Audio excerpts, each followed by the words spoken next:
جیسے کہ آپ نے فرمایا کہ جو اعتکاف کرنے والا ہے معتکف ہے وہ عاقل بھی ہو، اور خواتین کے لیے آپ نے فرمایا کہ وہ حیض وغیرہ سے بھی پاک ہو، یا اس وقت حیض وغیرہ نہ ہو. لیکن اگر کوئی خاتون اعتکاف میں بیٹھ جاتی ہے اور اس کے بعد ان کا حیض آتا ہے تو کیا اب وہ اعتکاف رہے گا، یا پھر وہ یقینی طور پر روزہ بھی نہیں رکھ سکتی اس کے بعد وہ، تو کیا وہ اعتکاف رہے گا یا اعتکاف سے اٹھ جائے؟ یہ سوال آپ نے بہت اچھا کیا. خاتون کا مسئلہ یہ ہے کہ جب وہ ان کے جو ٹائم پیریڈ وغیرہ شروع ہو جاتے ہیں تو پھر ان کا روزہ رہتا نہیں ہے. اچھا اب وہ چاہیں تو وہ اعتکاف سے باہر آ جائیں، ٹھیک ہے ان کو، ہاں بالکل جی ہاں. بعد میں عید کے یا جب وہ ٹائم اس کی پھر وہ قضا ایک دن کی کر سکتی ہیں، ایک دن کی قضا کافی ہے اس میں، یہ علماء نے لکھا ہے واضح. اور مرد کے لیے کہ اگر اس کو حاجت ہو جائے مسجد میں غسل کی تو ظاہر ہے اس کے ساتھ تو یہ مسئلہ نہیں ہے، تو وہ غسل کرے گا وہیں اگر انتظام ہے تو، ورنہ وہ غسل کے لیے گھر بھی آ سکتا ہے اگر وہاں انتظام نہیں ہے تو، لیکن وہ آ کے غسل کر کے پھر مسجد میں واپس جائے گا. جی ہاں بعد میں رمضان کے بعد جی ہاں جی اعتکاف کی قضا کرے. میں ایک اسکول ٹیچر ہوں اور میرے پاس کچھ میٹرک کی بچیاں گھر پر تعلیم حاصل کرنا آتی ہیں اور میں اعتکاف بھی کرنا چاہتی ہوں. کیا میں اعتکاف کی حالت میں بیٹھ کر انہیں جو بھی پڑھائی ہے وہ پڑھا سکتی ہوں؟ برائے مہربانی رہنمائی فرمائیں. بالکل پڑھا سکتی ہیں، لیکن وہی بات ہے کہ پھر اعتکاف کا مقصد تو حاصل نہیں ہوگا. وہ جو اپنی آپ کو دنیا سے بالکل کاٹ کے آپ نے عبادت کی طرف لگایا تو پھر اگر آپ وہی ایکٹیویٹی کریں گی تو آپ کی عبادت پہ خلل آئے گا.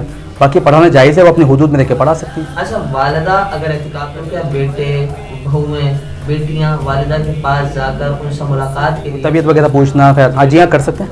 اور اگر کوئی خاتون اعتکاف میں بیٹھی ہوں اور گھر کے کام کاج ان کو یقینی طور پر ذمہ داری بھی ہوتی ہے، تو کیا وہ خاتون جو گھر کے کھانے وغیرہ پکانے کے ہوں یا کچھ ایسے معاملات ضروری انتہائی ان کو کام آ جائے تو وہ کر سکتی ہیں؟ جی ہاں ایسے کام جن سے گھر کے معاملات ڈسٹرب ہو جائیں گے کیونکہ ان کے اوپر ہی ذمہ داری ہے، اس کام کے لیے اس ٹائمنگ کی حد تک نکلیں گے، لیکن کسی سے گفتگو نہیں کر سکتی. پھر کام کریں گے فوراً واپس آئیں گے. کام کریں گے فوراً واپس. جی ہاں.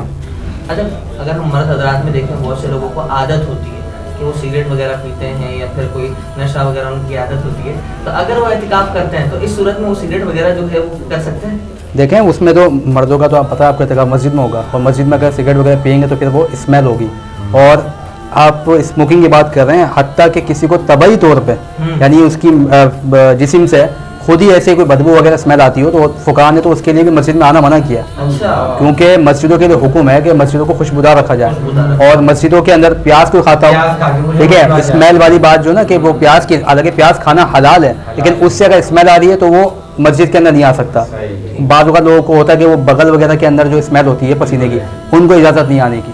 تو اسموکنگ تو ویسے ایک اضافی کا عمل ہے اور اس سے بندے کے منہ میں بھی اسمیل ہوگی، مسجد کا تقدس بھی پامال ہوگا، تو اس کی تو اجازت ہی نہیں جا سکتی. مسجد میں ایک متصل کمرہ ہوتا ہے، مسجد سے متصل کمرہ، اس میں کیا مرد حضرات اعتکاف کر سکتے ہیں؟ اگر وہ مسجد کے اندر ہی شامل ہے مطلب یا فنائے مسجد کے اندر ہے اس میں اعتکاف رہے گا، ٹوٹے گا نہیں.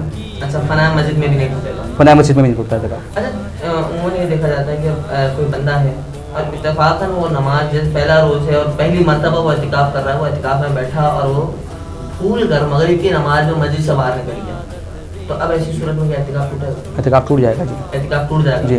اچھا پھر اس میں کوئی یعنی قضا اس پہ ہے؟ قضا ان کی جو علماء نے بیان کی وہ یہ ہے کہ آپ بعد عید پھر ایک دن کی قضا کر سکتے ہیں روزے کے ساتھ.